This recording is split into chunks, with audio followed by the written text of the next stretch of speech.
Então, gente, vamos terminar aqui a nossa aula, né? Porque como eu falei na aula passada, não deu tempo de terminar, já que o tempo é um pouco curto, né? Vamos terminar aqui o nosso conteúdo. Paramos nesse slide, vamos para o próximo. Análise linguística à luz das bases. Gramática tradicional versus análise linguística. Então, é frequente no ensino e na aprendizagem de língua portuguesa nas escolas básicas o uso de frases soltas, a fim de um objetivo maior, que é ensinar gramática.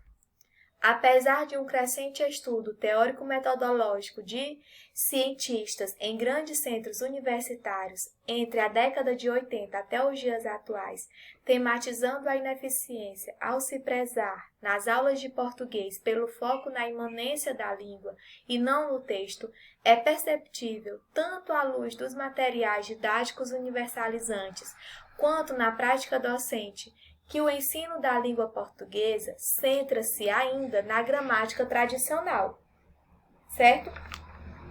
Então, se por um lado parece-nos que a teoria se encaminha por uma via cuja discussão é pautada em torno da língua como uma atividade cultural, histórica e social, por outro lado, as práticas em nossas escolas, elas parecem muitas vezes permanecer em propostas obsoletas de ensino, prezando pela análise gramatical de determinado excerto textual, ou, em muitos casos, ao prezar pelo uso do texto em sala de aula, propõe-se atividade de interpretação de texto que incidem em opiniões pessoais acerca de aspectos temáticos abordados ou que dispensam a consulta ao que foi lido. Então, as considerações enviesadas de que os estudos linguísticos de cunho enunciativo discursivo não visam ao ensino da gramática é um dos argumentos inconsistentes que muito se tem empregado a fim de desmerecer o trabalho com o texto em sala de aula. Então, tomar a língua nas situações de interação não significa desconsiderar aspectos linguísticos do texto ou não assumir uma reflexão pautada em operações com a linguagem, sobre a linguagem e da linguagem. A linguagem, enquanto sistematização aberta, histórica e socialmente produzida, impõe uma realidade, restrições aos tipos de ações que com ela podemos fazer ou que sobre ela nós podemos fazer. Então, assim, conceber a língua tal qual vimos, por aqui, não significa lidar com os gêneros do discurso no propósito de realizar análise gramatical conforme compreendida tradicionalmente, mas com a intenção de ampliar as práticas de uso da língua dos sujeitos, tomando a análise linguística em favor do ato de dizer desses mesmos sujeitos, como leitores e produtores de textos em suas variadas formas de realização. Então, nós não usamos a linguagem apenas para falar, pessoal, ou apenas para escrever sobre o mundo, nem somente sobre as nossas relações com as coisas. Mas, além disso, nós falamos e escrevemos sobre o modo como operamos com a linguagem, certo? Então, vamos ver aqui mais slide. Deixa eu passar aqui para vocês. Assim, segundo o autor, as nossas ações em se tratando da língua não se restringem a seu uso, mas compreendem também ações com a língua, o que significa construir sistemas de referências interpretando os recursos expressivos para a elaboração da compreensão do mundo.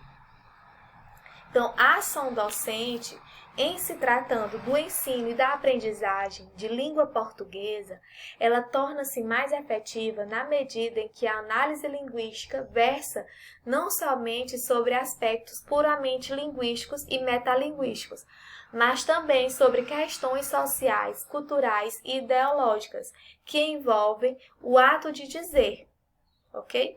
Então, estar cientes de que questões que nos levam para além das restrições gramaticais da língua é se abrir ao discurso e ao ato de dizer.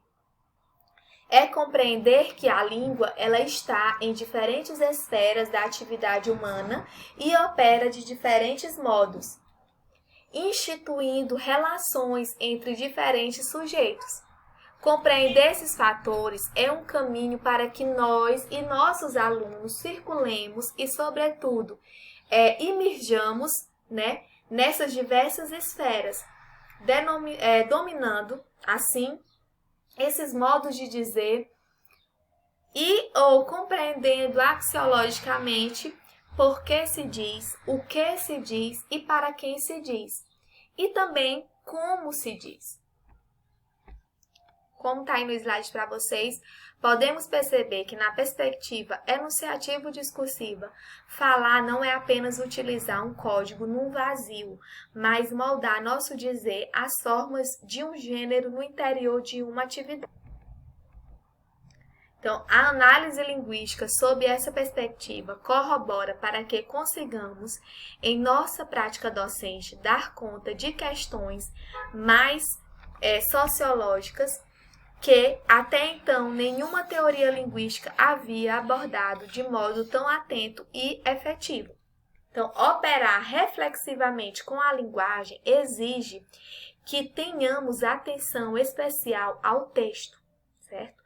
Portanto, embora a perspectiva enunciativo-discursiva contribua significativamente para ampliar nossa visão acerca de uma análise linguística em que o foco é a dinamicidade da produção, a interação socioverbal e o que fazemos com a linguagem no interior da atividade social, ainda assim, nós recorremos para os fins de uma análise linguística operacional reflexiva aos pressupostos da linguística textual sociocognitiva, porque entendemos que a área centra-se de modo bastante consistente em questões eminentemente textuais, as quais são, de igual modo, importantes no efetivo domínio da língua.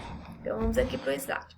Para a linguística do texto, a atenção recai justamente sobre o próprio texto, sobre os aspectos que dizem respeito à sua materialidade textual. Então, o texto é, nesse caso, unidade fundamental no trabalho de análise, de modo que a frase isolada, a parte separada do todo do texto, não contribui para um real ensino-aprendizagem da língua, certo? Vamos lá. Olha aí o slide. A partir da década de 90 até os dias atuais, a linguística textual passou a se preocupar não somente com o texto, mas também com o contexto interacional. Desse modo, sob o escopo epistemológico da língua textual sociocognitiva, reiteramos que a compreensão de textos passou a ser entendida como uma operação que vai além do aparato linguístico. Gente, porque se trata de um evento comunicativo em que se operam simultaneamente, né, ações linguísticas, sociais e cognitivas. Então, assim compreendendo, importa registrar que pensar a análise linguística e, sobretudo, analisar textos à luz da linguística textual é procurar descobrir, entre outros pontos, seu esquema de composição, a sua orientação temática, o seu propósito comunicativo. É procurar identificar suas partes constituintes, as funções pretendidas para cada uma delas, as relações que guardam entre si e com elementos da situação, os efeitos de sentido decorrentes de escolhas lexicais e de recursos sintáticos, certo?